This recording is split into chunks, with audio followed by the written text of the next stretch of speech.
if you want to enlist your property or looking for a home rental for your family, you can also contact me on my details below.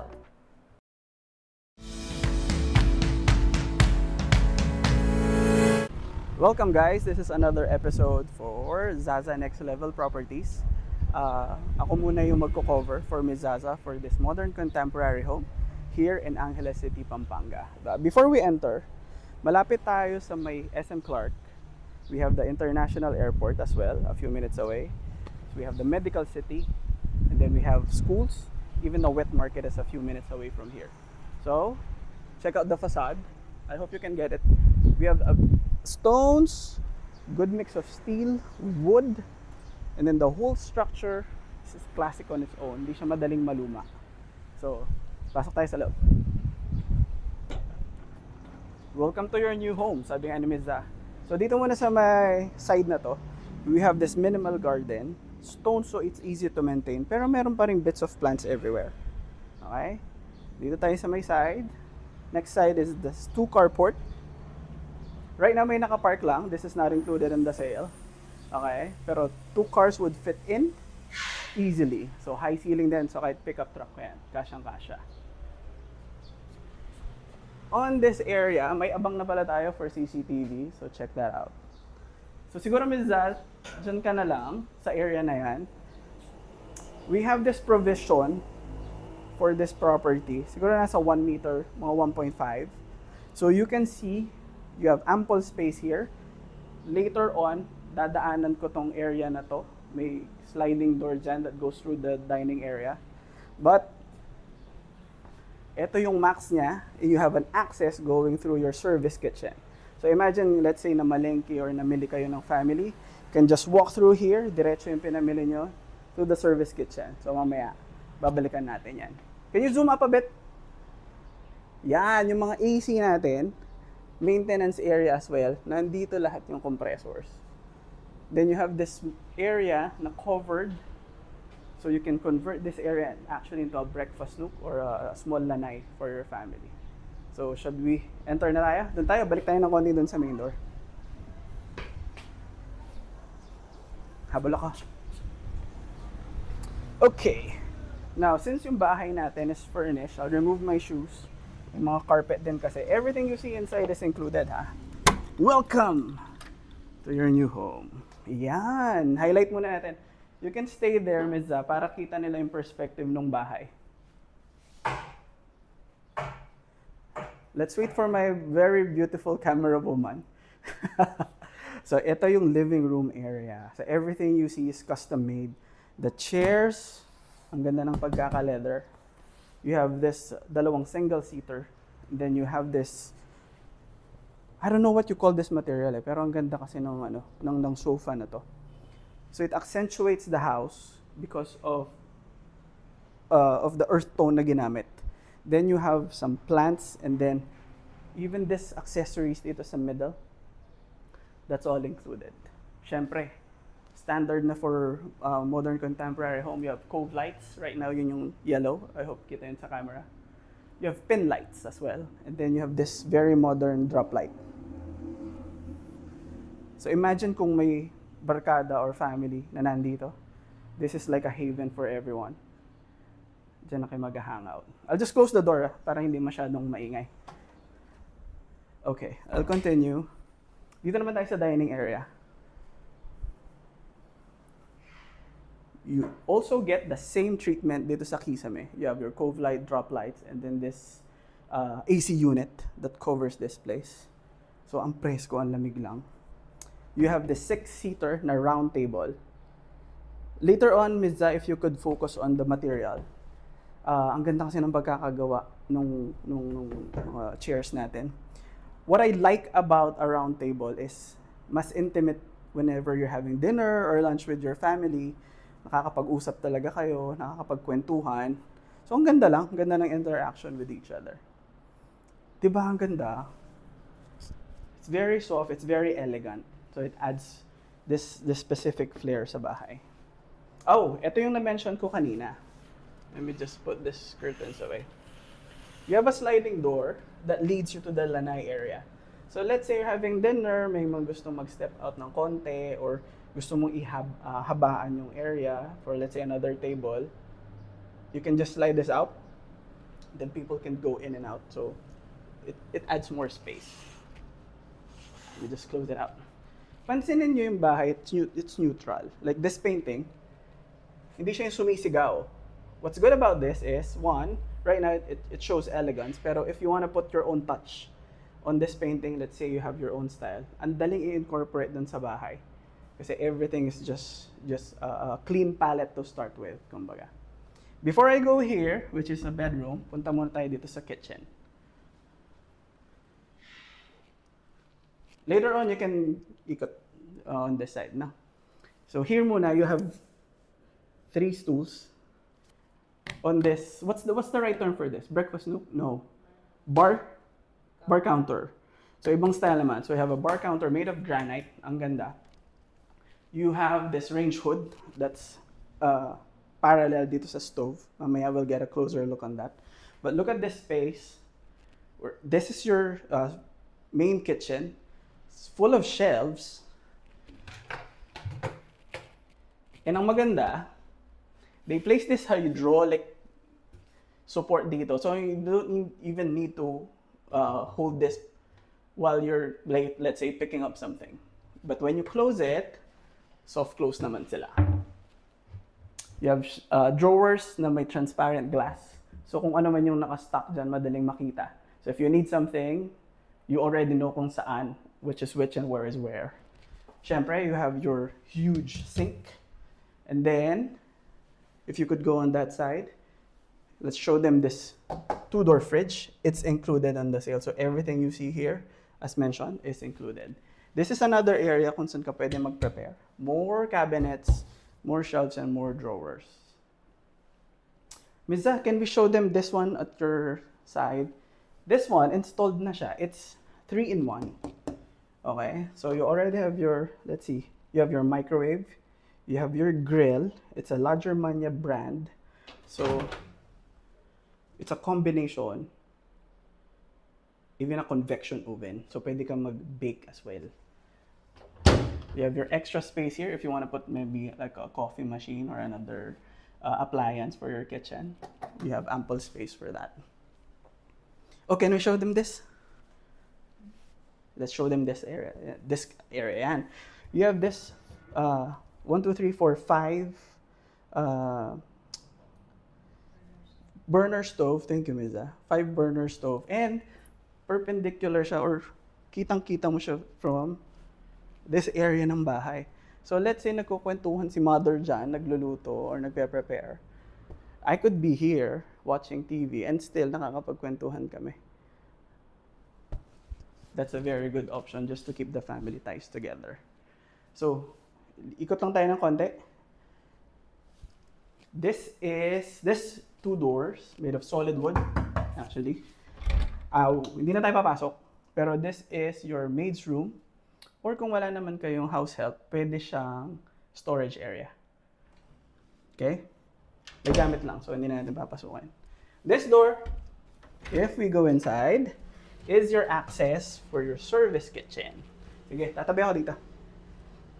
So you have a sink and drawers, and then an access going out. Ito yung binanggit ko kanina nang nandun tayo sa may garage area, where you could actually go straight from the garage going through the kitchen. So dito lahat yung preparation for your groceries or mga bagay na binili from the palengke.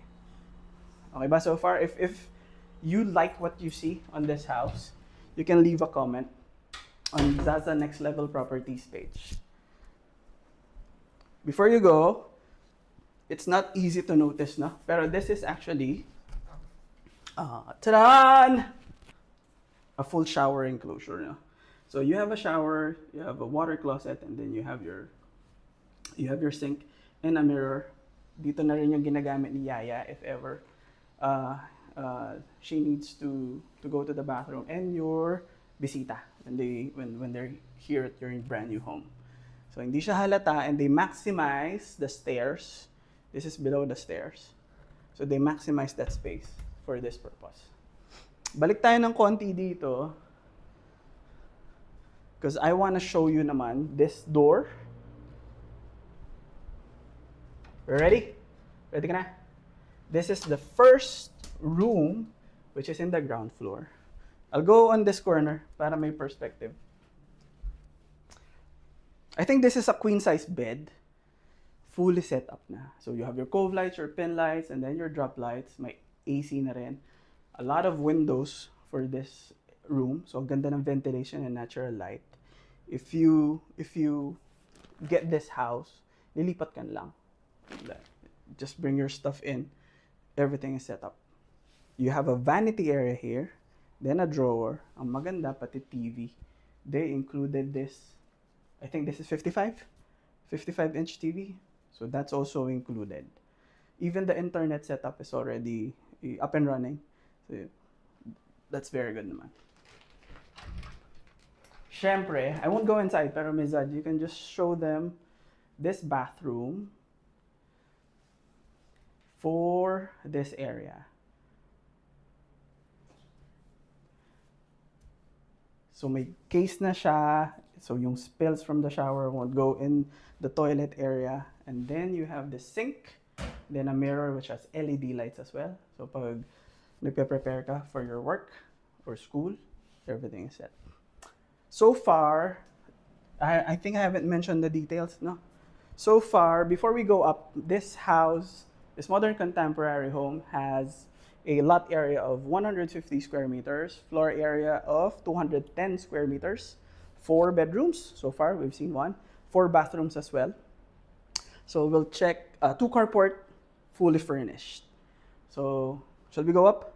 If you like what you see, leave a comment and tell me kung ano yung nagpa-impress sa inyo dito sa bahay. Shall we go up? Habol ka? Check mo yung lights sa taas. They added 1, 2, 3 drop lights. Very impressive. Bagay na bagay dun sa interior ng bahay. Watch your step. Upo ka dito.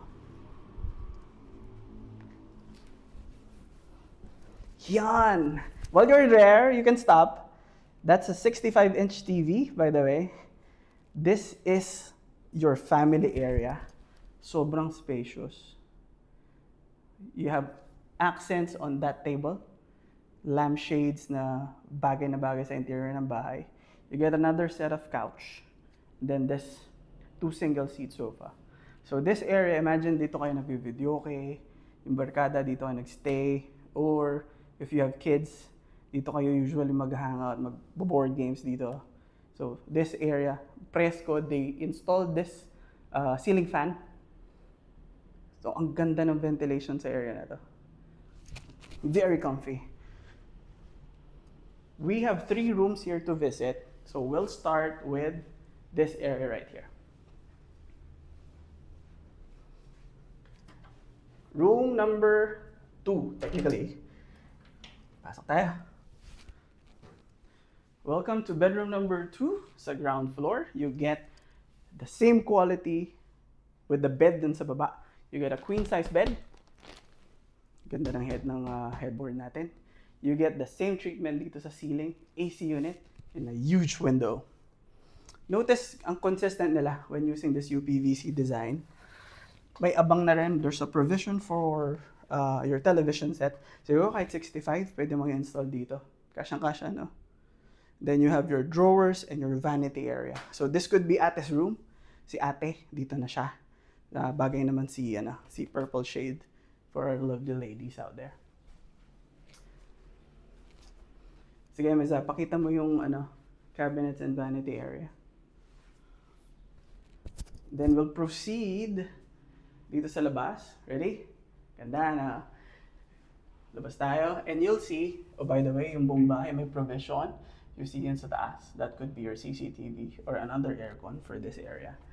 This room, please show it. Oh, another bathroom. Kasi this bedroom 2 and bedroom 3, they share this bathroom. Enclosed na rin. Kompleto yan. Your mirror, well lighted. And ang ganda lang ng white. It's very clean. While you're there, I'll welcome you to bedroom number 3. Ito naman. Ito, sige, kay kuya na to. So you get the same quality for every room as I mentioned. You have your bed, aircon, you have your drawers, your closet, then you have your vanity area as well. Ang ganda pati ilaw. These are tricolor, by the way. So pwede mong palitan, depende dun sa mood. What's good about lampshades on besides your bed? Let's say gabi na and you wanna sleep, nagpapaantok. What do we usually do?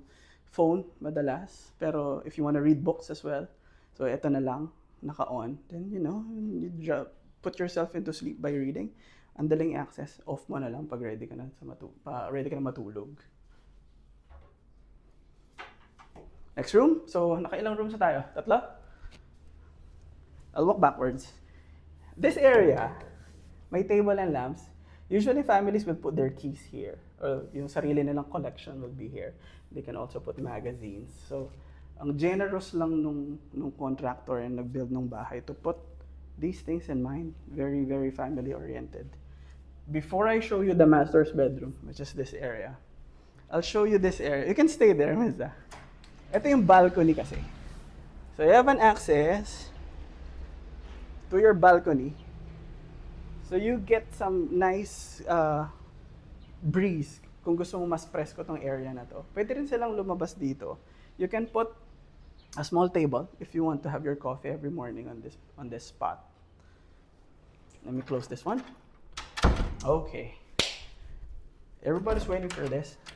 So let's go to your master's bedroom. Oof, lamig. I'll stay here muna para makuha mo yung perspective. So the master's bedroom is the biggest bedroom on this property or on this house. You have floor-to-ceiling headboard. This is king size. This is a king size bed. Ang taas. Very comfy. You get your same quality for the lights dito sa taas. Pero each room, if I'm not mistaken, iba-iba yung drop lights, no? So that still gives a very unique personality per room. You have 2 side tables and lampshades included. And then, generous na natural light coming in from these windows. This door as well is an access balcony siya ni Masters.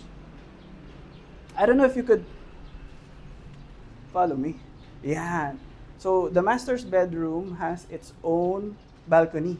So, kayo na Mrs., you have your own spot, a small spot, quiet spot if you want to hang out. You can also, kasya pa yung table dito. Kayang-kaya, even for a small coffee table. Pwede ito. Balik tayo sa loob. You can show them this area naman. You have your drawers, his and hers, kaya na yan. But we still have more there, don't worry. And then you have this, let me just check, 55-inch TV. That's included for this master's bedroom. Let me close this. Vanity area. Siyempre, master's bedroom, di yan kompleto kapag wala yung area for pagpapaganda and pag-ayos. So, you have ample space for cabinets and drawers. Everything is made by, I think this is 3/4 na marine plywood. So, this will stand the test of time. Then you have vanity area with this huge mirror pag nag-aayos tayo every morning. Right across lang yan is your bathroom. I won't go inside, pero go, Miss Ah. You'll see the bathroom has a bathtub and closed na shower area. Ang ganda ng pinili nilang materials for this. And, syempre yung toilet mo. Nag-install na rin sila ng bidet. Okay. You have it, Miza? Kita na lahat? Okay, so that's for the master's bedroom. Let's have a recap. Okay, let's go here. Watch it. So this whole property in Angeles City, Pampanga has 150 square meters na lote. Floor area is 210. You have 4 bedrooms, 4 bathrooms, 2 carport, fully furnished. Lahat ng nakita mo is included. So if you want to check this house in person, send a message. Ms. Zaza will leave her details below. And yeah, I hope we'll see you and we could show you around and find your dream home. Yung outro, iiwan ko kay Ms. Zaza, siya magsasabi nun. Okay? So yan. Thank you guys for the time. Bye-bye. future homeowners, let's move beyond the open budget myth and focus on what truly matters: finding your dream home that's right for you. Again, this is Zaza, your Bicolana Dream Home Finder in Pampanga. Now, if you like this video, click like, subscribe, and hit the notification bell for more updated videos. See you at the next video.